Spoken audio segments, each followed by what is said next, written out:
through this material yet, so I'm not sure exactly how long it takes. I'm hesitant to start too early, but I'll get in trouble if I start too late, so we'll see. Again, the class is the offering, sacrifices, and laws.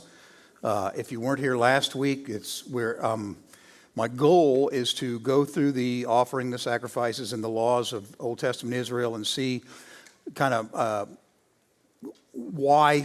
Let's see. Let me restart here. I've always had questions, as I told you last week, about why some of these laws are out there, why Israel had this system that it had.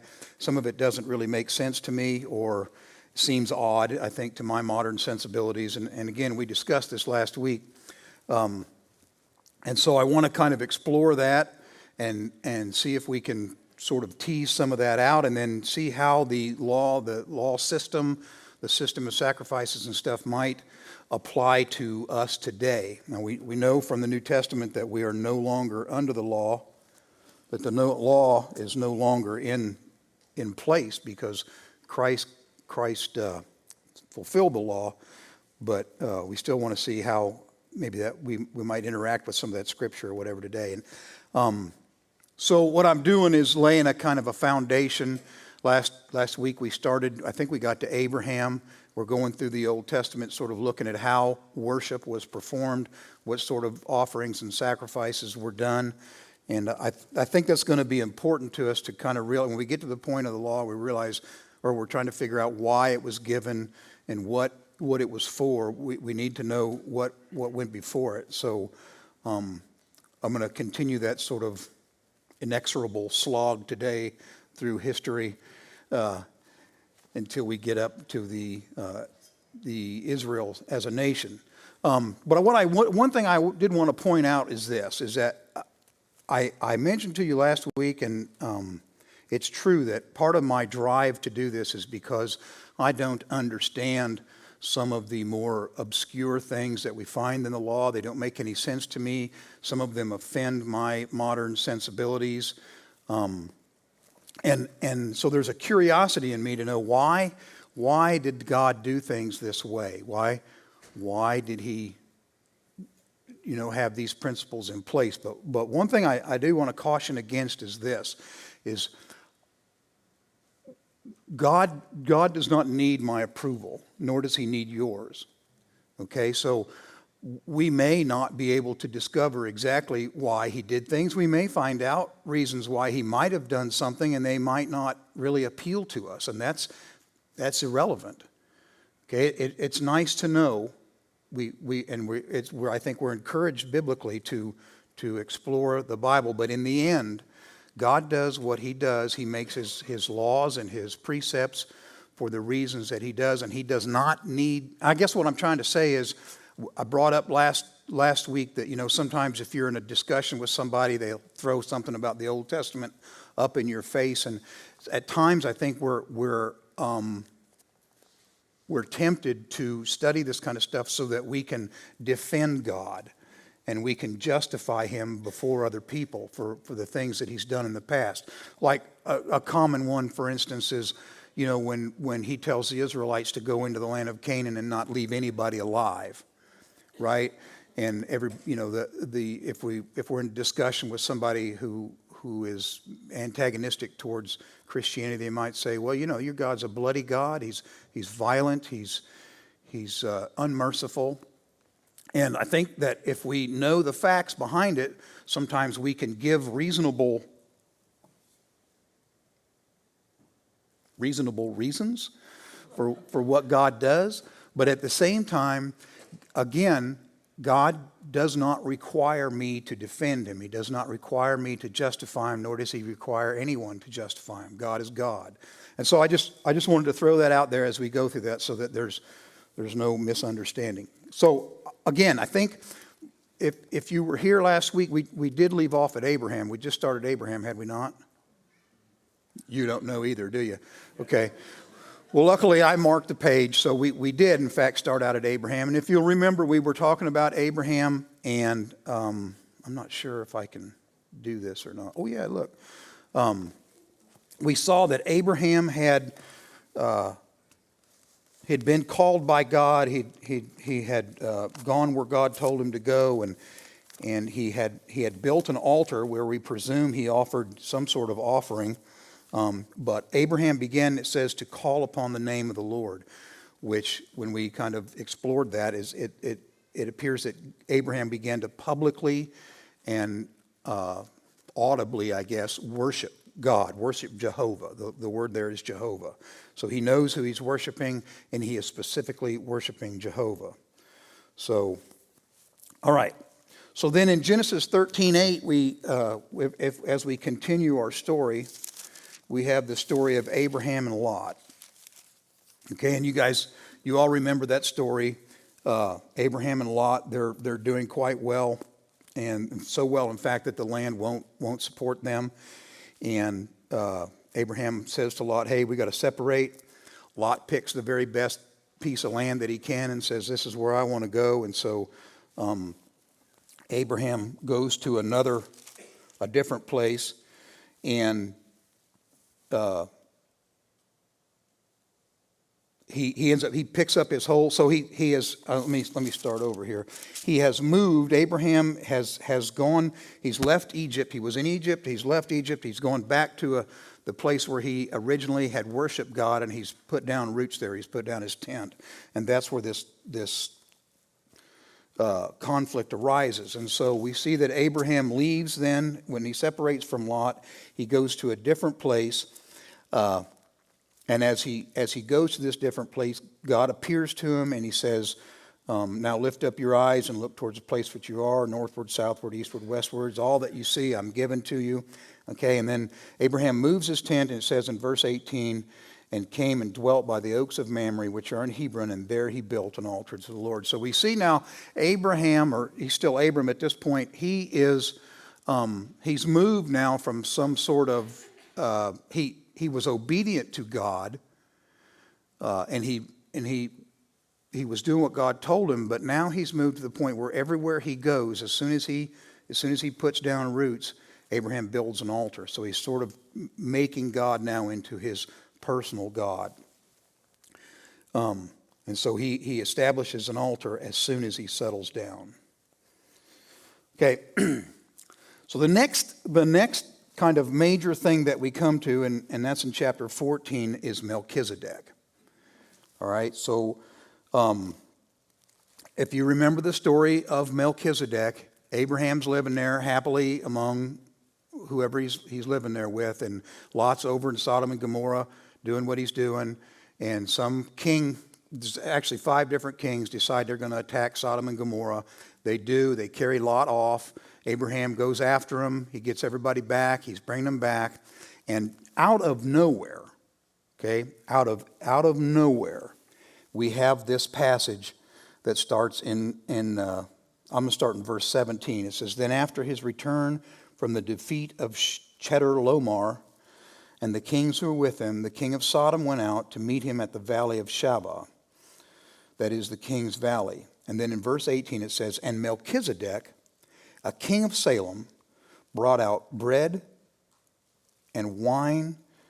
Oh, excuse, I'm getting my grammar mixed up here. "And Melchizedek, king of Salem, brought out bread and wine. Now he was a priest of God Most High." Okay, he blessed him and said, "Blessed be Abram of God Most High, possessor of heaven and earth. And blessed be God Most High, who has delivered your enemies into your hand." And he gave him, that's Abram, gave him 1/10 of all. Okay, so now, if you think back, remember, we really haven't had a lot of worship of Jehovah going on throughout this entire time. We've gone from creation to Abraham here, and biblically speaking, there's not been a lot of actual worship happening, right? We had Cain and Abel giving an offering. We had, and then basically nobody else. But when we get to Abraham, we've had Abraham give a couple of offerings. But we've seen nothing else. We do know that after the birth of Enosh, Seth's son, the Bible tells us that men began to call upon the name of the Lord. But that was even back before the flood there, I think. Well, I know it was. So, the Bible's not giving us a big picture of a lot of the worship of God going on, which is kind of what we're trying to look at here. But this is a remarkable thing here. We have this priest, Melchizedek, who pops up out of nowhere, and he is a priest of the God Most High. All right? El Elyon is who that is, but if you kind of look at that, it says, "Blessed be Abram of God Most High, possessor of heaven and earth." This is talking about Jehovah God, even though that's not the word there. All right, so it would appear then that even though God called Abraham, and Abraham didn't seem to really know who he was, and is beginning to get a sort of a progressive kind of relationship with him, that there is out there this group of people, at least one, that knows who Jehovah is and worships Jehovah, okay, that is a priest to Jehovah. So there is apparently some sort of organized structure for the worship of Jehovah out among the earth at this time, even though we're not really introduced to it in any great detail. But it's there, okay? So then moving on, the next thing we have is that excuse me, I'm sorry. God makes a covenant with Abraham here in chapter 15. It's a unilateral covenant where he says, I'm going to increase your descendants all over the place. And Abraham's very grateful to hear it. And what strikes me here is kind of funny is the very next thing. So God has just promised Abram that he is going to increase his descendants. And what does Abraham do? He goes into Sarah's maid and has a baby with her. You know, I find that odd for some reason. But at any rate, Hagar conceives. She has a baby. Sarah gets mad at her. And so Hagar runs away. And we find Hagar then at a spring somewhere in the desert. Okay? As she's there, God comes to her. And she's in distress. She's not sure what to do here. And the angel of the Lord, it says, which we believe is probably the pre-incarnate Christ, comes to Hagar and says to her, I am going to bless your offspring as well. He's going to be the father of many people. And it says here that Hagar calls upon the name of the Lord. Okay, that's the same phrase that's used of Abram, and it's the same phrase that was used of the men in Seth's line after the birth of his son. And again, this specific phrase is that it means that she begins to worship Jehovah specifically. Okay? The thing I'd like to point out to you is this. Hagar's a woman. She's out in the desert. She's worshiping Jehovah specifically, and he apparently, there's no indication otherwise, he's accepting that worship. She has no altar. There is no sacrifice. There's no means of a sacrifice. There's nothing there. She's just worshiping, and we don't have any indication that this is not perfectly acceptable. Okay?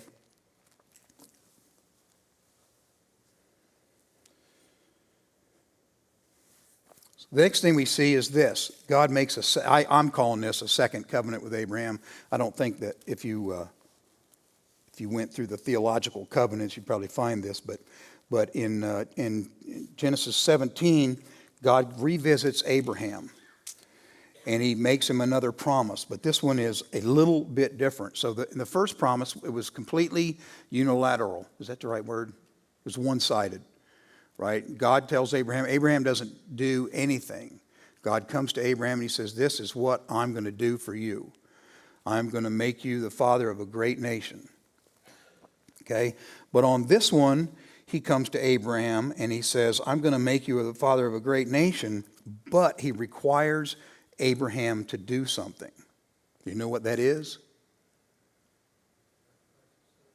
Huh? Nope. You're going to have to speak up. I can't hear you. circumcision. He requires that Abraham be circumcised. Okay? He says, I will establish my covenant between me and your descendants after you throughout your generations for an everlasting covenant to be God to you and to your descendants after you. I will give to you and to your descendants after you the land of your sojournings, all the land of Canaan for an everlasting possession. I will be their God. Now as for you, you shall keep my covenant, you and your descendants through their never mind. Anyway, trust me. There he is, verse 10. Every male among you shall be circumcised. So other than the fact that it's required, now isn't it odd to you that the first covenant was virtually the same, and there was no requirement? Now he repeats the covenant, but there's an obligation on Abraham's part. Okay? Can you think of any reason why that might be going on?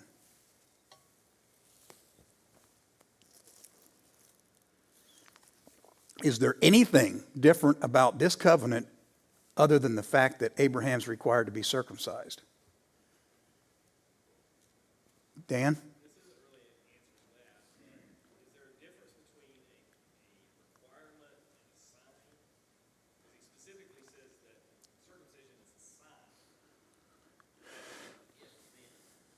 Well, he's commanding him to be circumcised, though. So I guess from my perspective here, what I'm saying is that part of the covenant, as opposed to being a unilateral covenant like the first one was, where God just says, I'm going to do this. Now he's telling Abraham, I'm going to do this, but you're going to do this. Is that? I understand what you're saying, but it isn't worded as, if you do this, then I will. You understand the distinction I'm making? I do understand the distinction you're making. I guess my thought was, if you look in verse 14, but an uncircumcised male who is not circumcised in the flesh of his foreskin, that person shall be cut off from his people. He has broken my covenant. So I'm saying it's implicit at the very least that this is a requirement for the covenant. Okay, yes, that's basically the answer. Look, he didn't tell him this in the other covenant. He never said this, but he says in verse 7, he says, I will establish my covenant between me and your descendants and after you throughout their generations for an everlasting covenant to be God to you and to your descendants after you. That was not in the first covenant, what I'm calling the first covenant. Okay, so he's doing something different than he's ever done before. He's telling this man, Abraham, that I'm not only going to bless you materially, which he told him in chapter 15, but now he's telling him, I am going to be not only your God, but I'm going to be the God of your descendants. Okay, and so we've not seen this anywhere in Scripture before where God begins to select a certain group of people. And so I think that is why God is he's requiring now some work on Abraham's part, some form of commitment here. And it says that Abraham went on and did that. Now, we then go through chapter 18 we're starting on the Sodom and Gomorrah story. We get through that whole thing, with Lot and all that stuff. And then we get to chapter 20, right? And again, I'm not sure if I'm getting across to you what I'm trying to do, but I'm trying to lay down what was taking place in the world at that time as part of worship. What did the worship of God look like to the world at that time? And as we see, there's not a lot of detail on it. But one thing I would like to point out is that Abraham, again, he had trouble with the Egyptians. He went down into Egypt and told the Egyptians that Sarah was his sister, not his wife. And so he does that again, this time with a guy named Abimelech, who Abimelech is a Philistine, I believe, the king of Gerar, it says.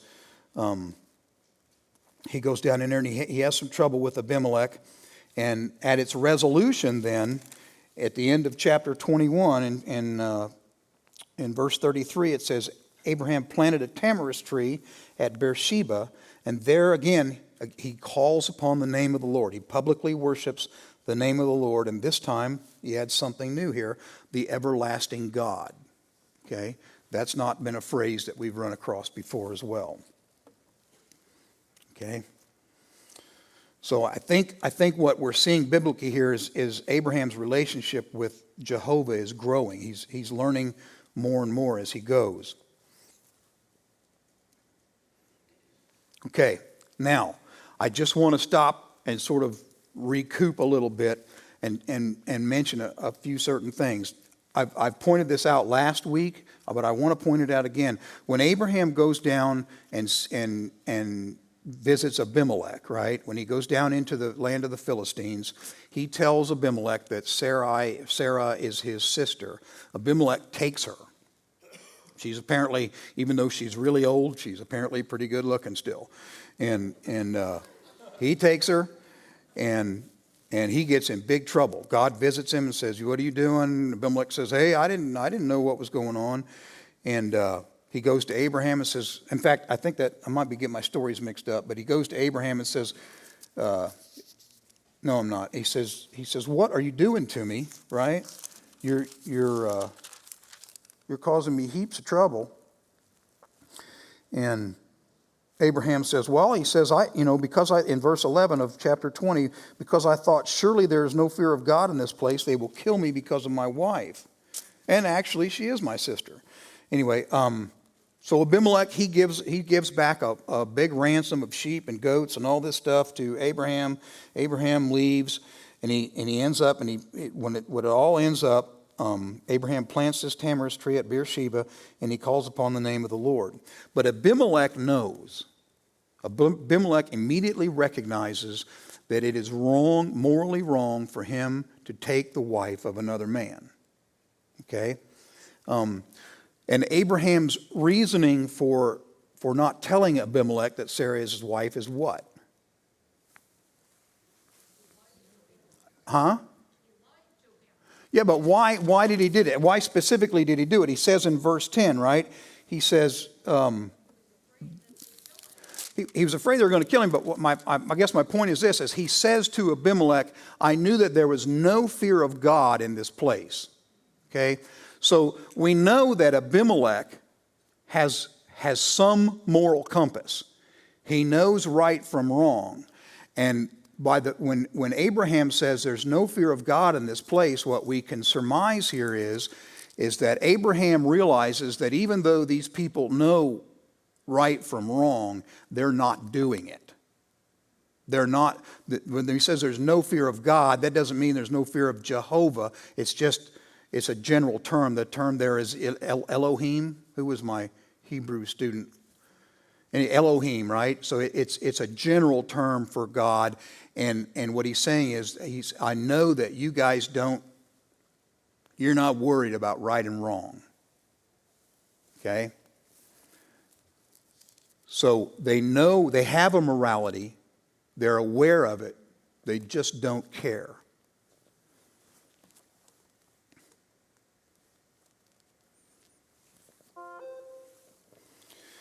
Okay, next we get to Isaac. Hey, Dave, Yeah. are you going to explain that unicorn? Please. No, I wasn't going to. I was just like, this is a kind of something different. I've never listened to me teach, but I can imagine what it must be like, so I like to at least throw something up there for you to be mildly entertained at times. I do appreciate you coming, so if I can entertain you, that's fine. For instance, that's not really Isaac. I mean, it is Isaac. It's Isaac Newton. But, okay, so here we have Isaac in Genesis 22. This is God's test, Abraham, I want you to go sacrifice Isaac. He's asking for a burnt offering. We've come across this idea of a burnt offering before. Does anybody remember where? Great, neither do I. But the whole thing is that the burnt offering is it's like a gratitude offering. You burn the whole thing up. Here, I'm giving you everything I have, right? Huh? Noah. There you go. Okay, so then in chapter 24, there's no other offering, right? We get to chapter 24. Abraham, yes, I'm sorry. The question about the unicorn got me sort of confused. Abraham sends his servant to get a wife for Isaac. Okay? Abraham's servant, when he finds a wife, he worships God. He worships Jehovah.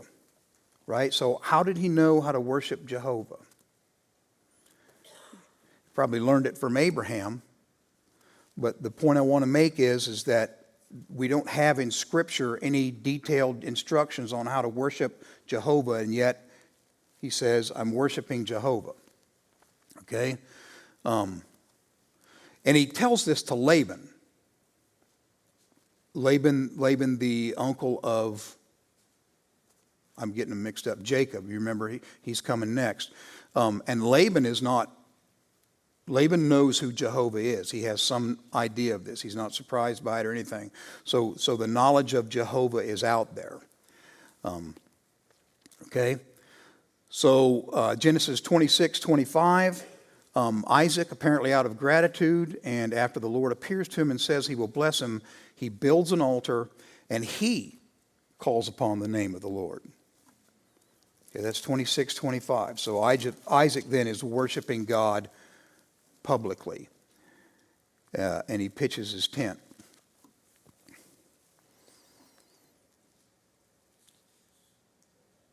Yeah. What chapter are you in? Okay.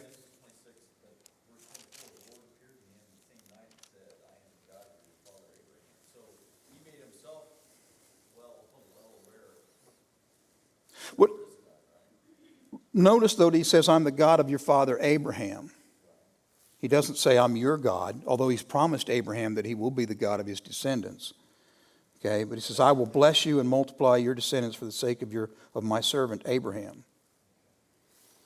So, but there he builds an altar and he pitches his tent. So,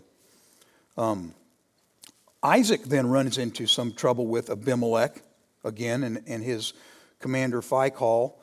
And he pulls the same stunt that Abraham pulled with his wife.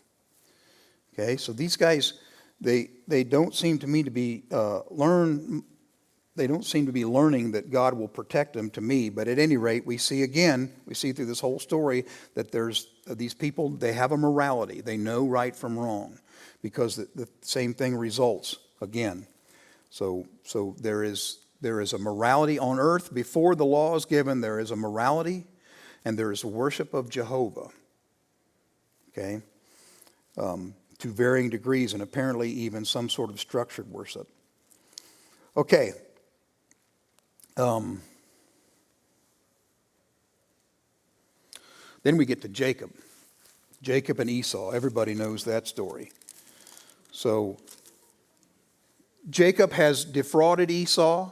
He's lied to his dad. He's done all kinds of nasty things, and he's on the run. He's headed off to Padam Aram, where his uncle Laban lives.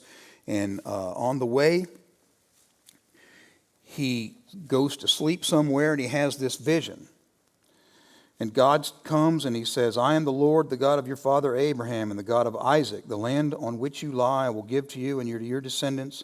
Your descendants will also be like the dust of the earth, and you will spread out to the west and the east, the north and the south. And in your descendants shall all the families of the earth be blessed. That's the first time we're hearing that. Behold, I'm with you and will keep you. Oh, that might not be true. I think he might have said that to Abraham. I will not leave you until I have done what I have promised you. So Jacob wakes up from his sleep, and he says, this is an awesome place. And he builds this little pile, sets up the rock as a pillar, it says, and he pours oil on top of it. Okay? Why do you think he set the rock up as a pillar? It's not a trick question. I mean, this guy has just seen a vision from God, right? God's come down and told him something special. I think he's trying to mark the mark the occasion, mark the spot. So he sets up this rock and he pours oil on it. Okay, this oil that he pours out, the word here is nezek. I think it'll be used later for drink offering. Why do you think he does that?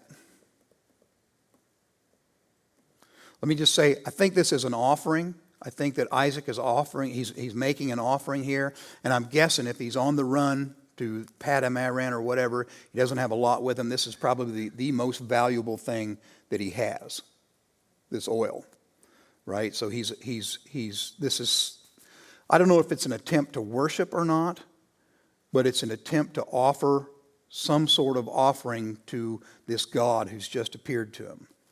Okay?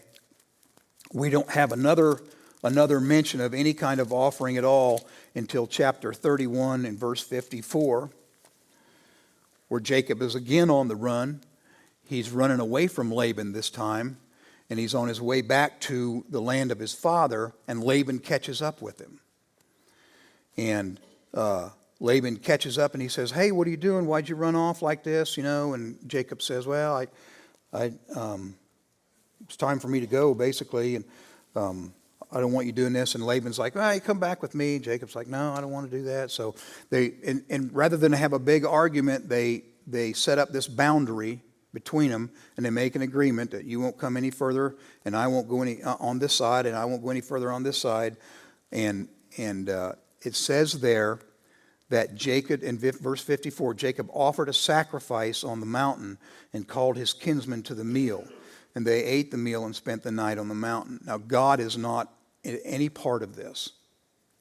There's no mention of God here, except that, I guess, in verse 53, it says, "The God of Abraham, the God of Nahor, the God of their father, judged between us." So Jacob swore by the fear of his father Isaac.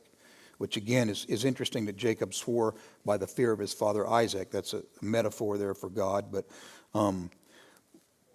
he offers this sacrifice. It's a different word. We've looked at the words for the offerings that have been offered so far, but this word for sacrifice here is just the noun of what was sacrificed.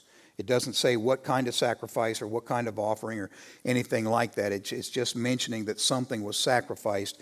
And they all sit down and they all eat this sacrifice.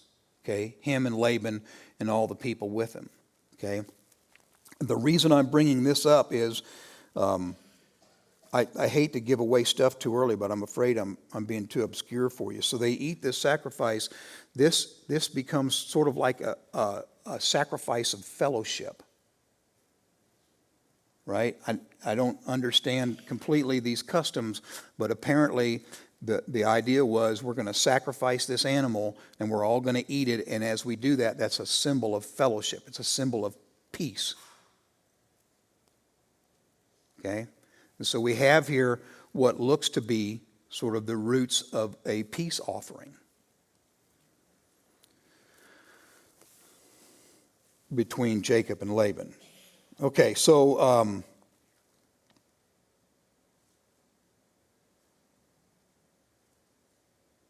in Genesis 33, Jacob builds another altar in the place where he settles.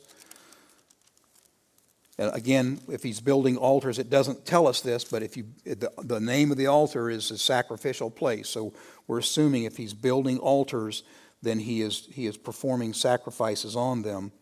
Again, there's no indication here that there's any sort of elaborate ritual performed. It's a place of sacrifice, and he calls the altar El Elohi Israel, which means the God of Israel. Okay?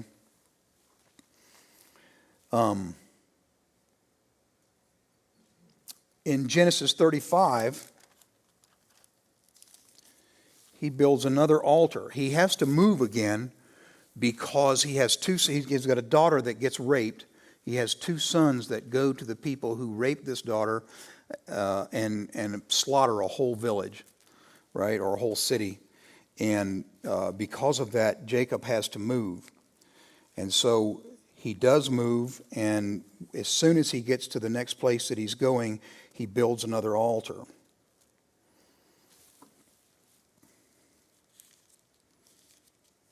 And when he does so, he pours out a drink offering on it, and he also pours out oil on it.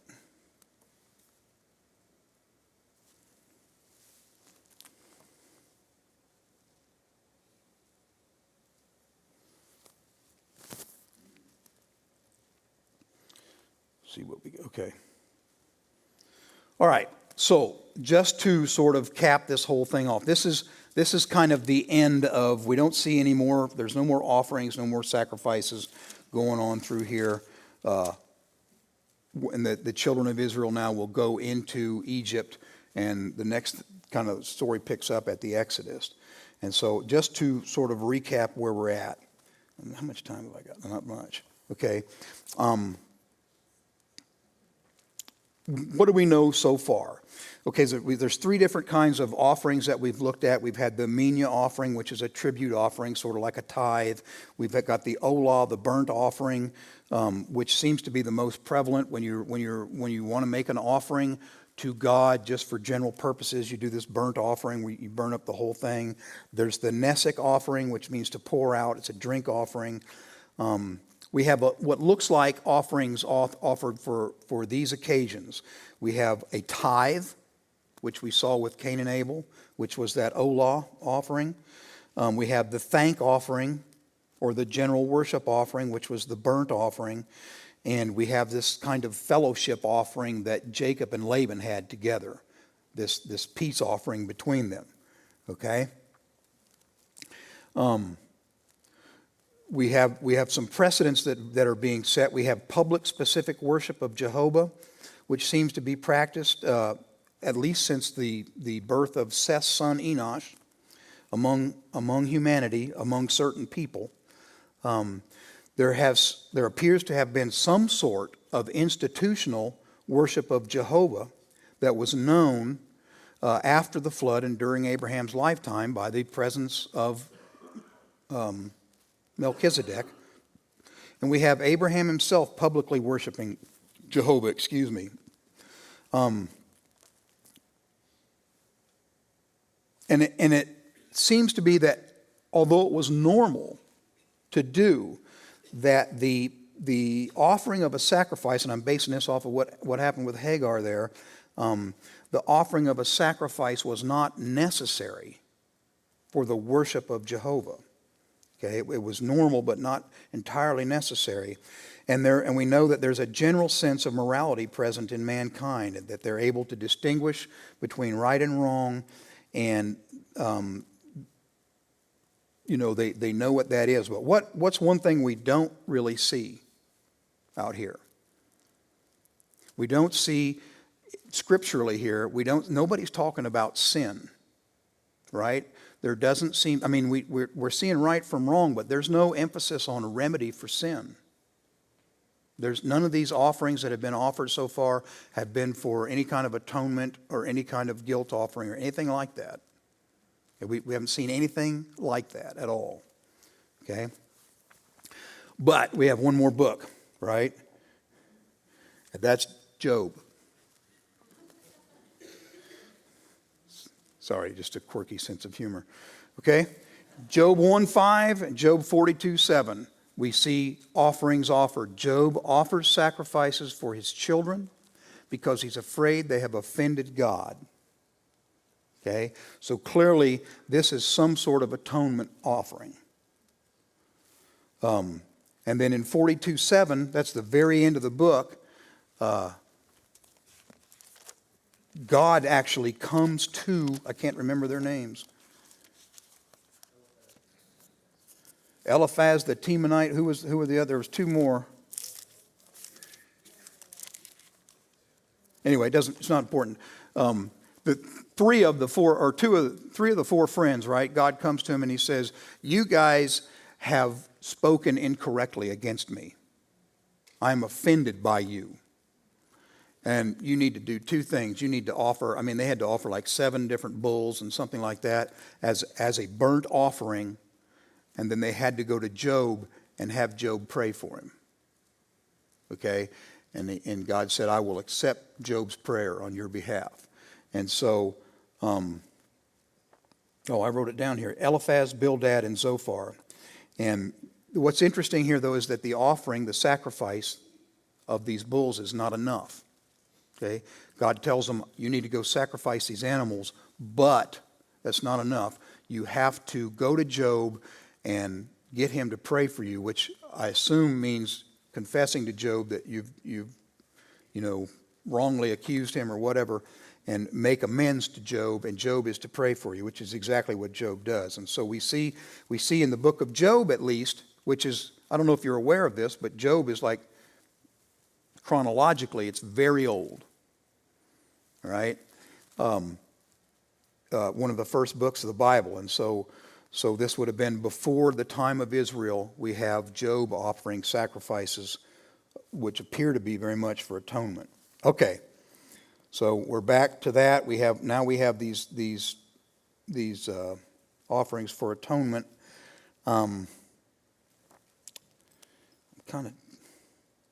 It's 13 after. So the next thing I want to talk to you about, I've apologize for the disjointedness of this lesson today, but so now what we have here is we have the state of the world going into the nation of Israel, going into, not the nation of Israel, but the family of Jacob going into Egypt. And what we want to look at next week are the influences that Egypt would have had. Well, first of all, we want to look at this family and see what exactly is going on there. And we want to look at the influences that Egypt would have had on the family, and with the knowledge that they are going to leave Egypt and go into the land of Canaan, what was Canaan like and what would have been the influences there. And with all of that information then together, begin to examine the law that God began to give Israel just 3 months after they left Egypt. The law that God began to lay out for them, and see, kind of look at that and start to pick it apart and see what might have been going on. What was the law? What was its purpose? And what was not its purpose? That doesn't sound right, but anyway.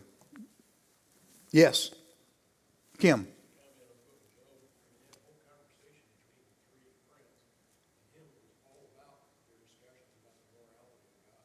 Right.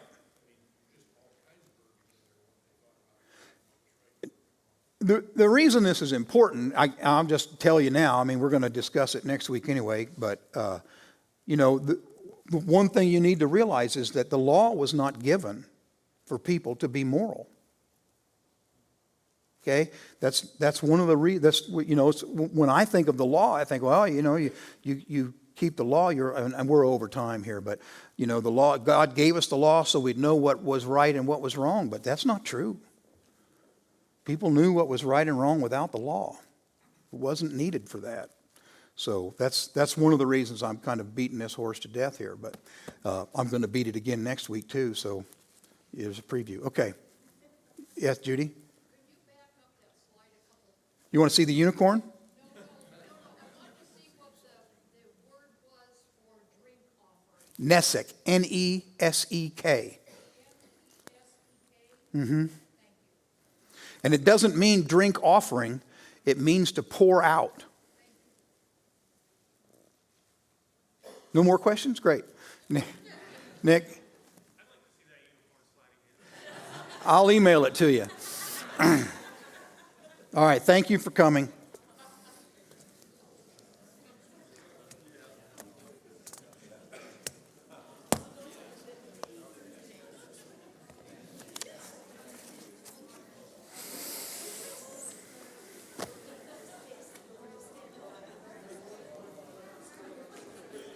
Last week, we watched the thing last week because we were in Jacksonville.